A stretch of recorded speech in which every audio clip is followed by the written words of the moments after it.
Do you love the idea of personal growth but find the practice of it exhausting? We get it. We're Brandon and Megan Giggling, growth coaches with the mission to put the personal back in personal growth.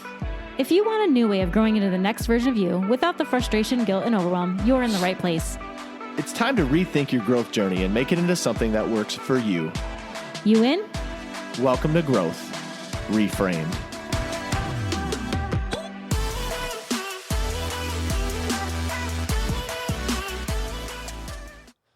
Hey, y'all. Welcome back to another episode of Growth Reframed. We are so happy you're here.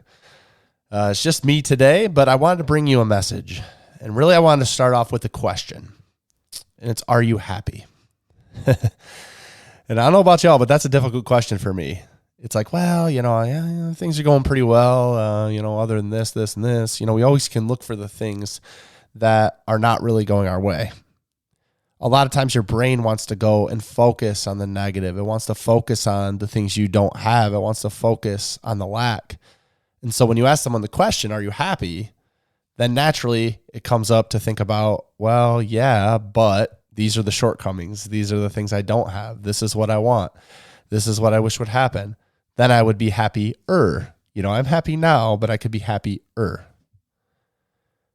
And I was reading a book recently, and it was talking about the fact that when did happiness get so dang hard? Like, when did we put so much on the fact that we need to be happy? When did we need to have every single thing we ever wanted to say, yes, we're happy? And I sat with that and I pondered with that because I always want more. I always want for more. I always say I want to strive for more. I'm big on goals and I want to set goals and set big goals and reach those goals. But then if I'm always reaching, can I ever be sitting in a joyful, happy place? I think over time, as we get older, it just becomes more and more difficult to say we're happy, to say we're joyful, to say we're content. That's a funny word, isn't it? Contentment. And is that something we should even be striving for? I mean, you might disagree with me, and that's okay. But one of the things that, since I've had that question posed to me, that I've been thinking about and reflecting is, when I look at my kids, and I have two kids, I have a 10 and a 6-year-old, and it doesn't take that much to make them happy. Now, a lot of times Megan and I will talk about, oh my gosh, these kids have the life. They're so privileged. They have all these amazing things. They don't even know it. I mean, their reality is, I always joke with our kids that the reality is other kids would pay to go on vacation to be in our family for a week. That's kind of what it's like.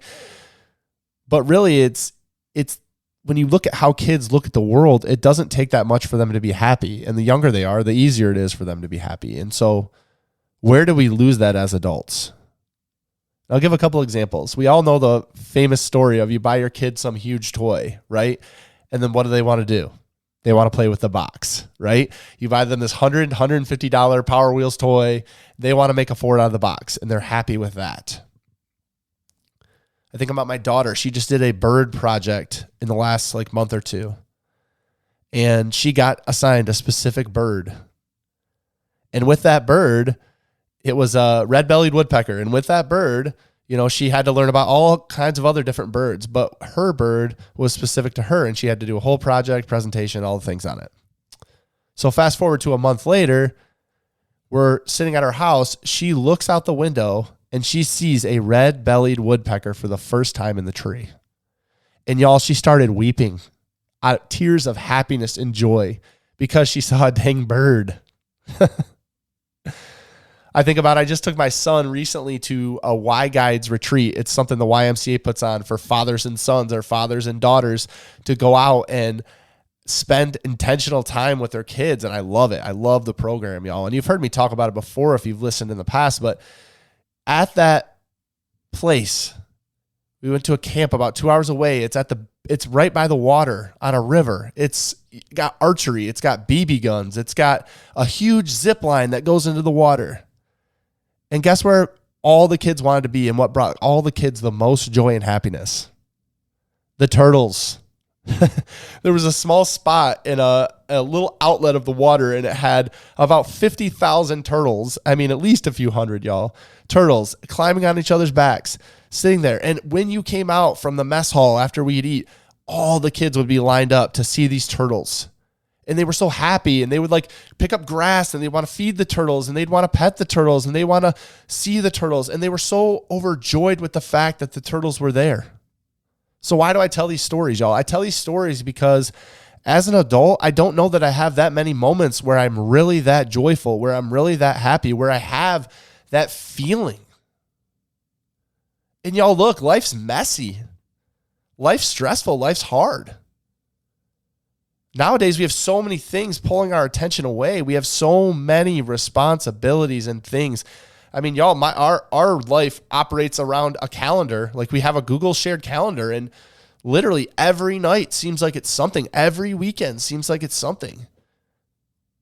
My job has been so insane. And then we have this side hustle, and then we have another side hustle, and then we have kids, and then we have our marriage, and we have all these different things. And I get it, y'all. Like, there's so many things that pull you away. But if we're not happy, if we're not joyful, if we're not ever content, then what are we doing? And somehow I think as we get older, we lost the ability to say, I can be happy, I can be content, without focusing on the lack, without focusing on all the things we don't have. And y'all, it's no judgment. I fall into the trap too. We're all in that nature. We're all in that mercy. But I want to give you a few tips today to hopefully help you find a little bit more joy and a little bit more happiness. And this will not mean, by the way, that everything will go perfect. This will not mean that it'll always go as planned. This will not mean that you won't have some crap fall into your lap. Of course you will, y'all. This world's messed up. Of course you're going to have that stuff happen. But you got to find little places and things and times to find that joy and happiness. And if you ever are having a struggle with that, just look back to kids. Just see kids play. Just see kids, what they do. Just like the examples I gave, and you will literally find that. So the first thing is just to practice gratitude, which I know, oh gosh, Brandon, practice gratitude. I don't mean doing the whole gratitude journal, and you could do that if that works for you. That doesn't really work for me. I don't love it. I don't love writing the gratitude. It gets a little redundant. It gets a little repetitive. But you need to focus on some things that you can be grateful for. For example, today when I woke up, the birds were singing. It was beautiful. I heard it out the window. It brought joy to my heart. It did bring me some happiness. It's rained the last few days, and today it's going to be sunny, so I'm thankful for that.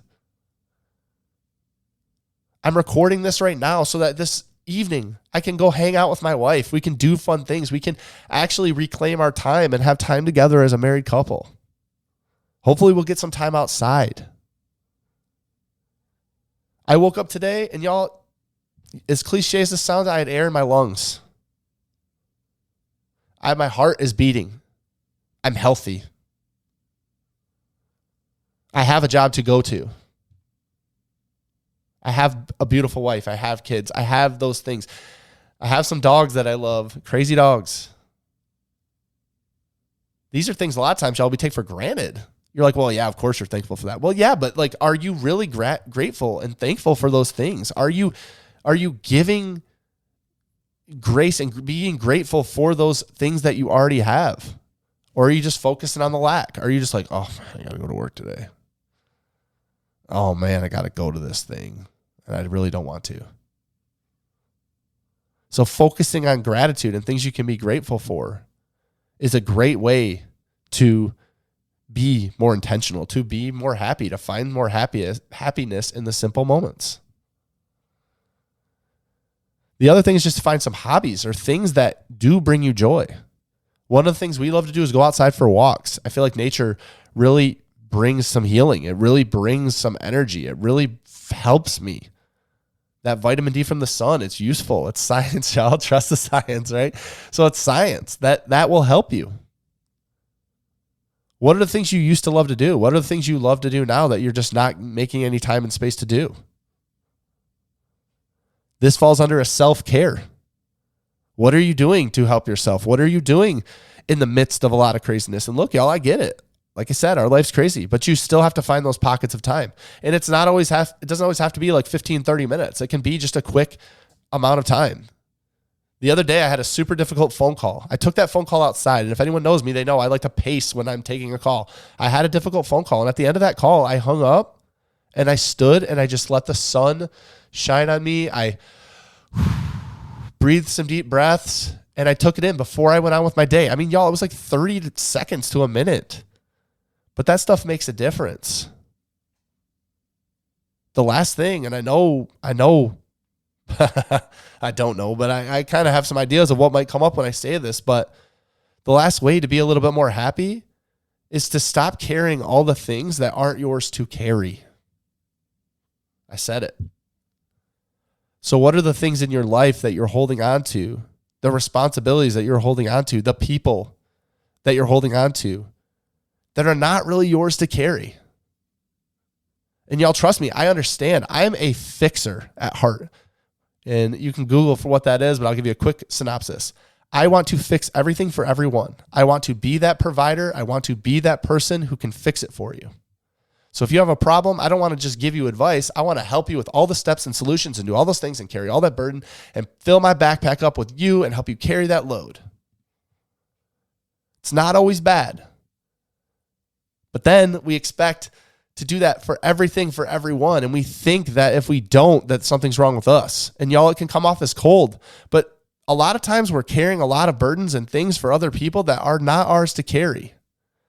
It doesn't mean you can never do that, but you can't do that at the expense of your own health and your own self-care and your own mental stability. A lot of us say yes to everyone and yes to everything, and we never say no. And there's a power in saying no. There's a power in letting things go. There's a power in accepting where a relationship is. There's a power in saying that that person can figure it out. There's a power in saying that, yes, I can do what I can do in this situation for my job, but I can't do everything. And I can't give everything into it all the time because that's not going to help. And it's only going to lead to burnout. And it's only going to lead to all the other things we've talked about. We have a million episodes about these things. So my question to you to really sit with and think about is, if you're not feeling happy, if you're not feeling joyful, what are you carrying and what are you holding that's not yours to carry? We have enough stress without help. Our bags are already full enough without adding more bricks of other people's problems and things. Again, I believe in community. I believe in helping people, but not always and not all the time. You can give yourself a break. You can say, this isn't mine to carry. You can say no. Y'all, this world, like I said, is stressful. There's a lot of worries and things. But I look to my kids and I say, man, why are we making happiness so freaking hard? Why are we tying so many parameters and expectations and things and saying, if only, then I'd be happy. If only, then I'd be content. It's a lie, y'all. I know a lot of people don't like to hear it, but happiness is a choice. How you're showing up each day is a choice. That doesn't mean that the things that happen to you are a choice that you made, by the way. That means that regardless of the things that are in front of you, you can find happiness and joy and peace by trying some of these simple things. And hopefully you find yourself in a better place, a more happy place. Because y'all, I've sat with it. I don't want happiness to feel so dang hard, but it seems like it is the older I get.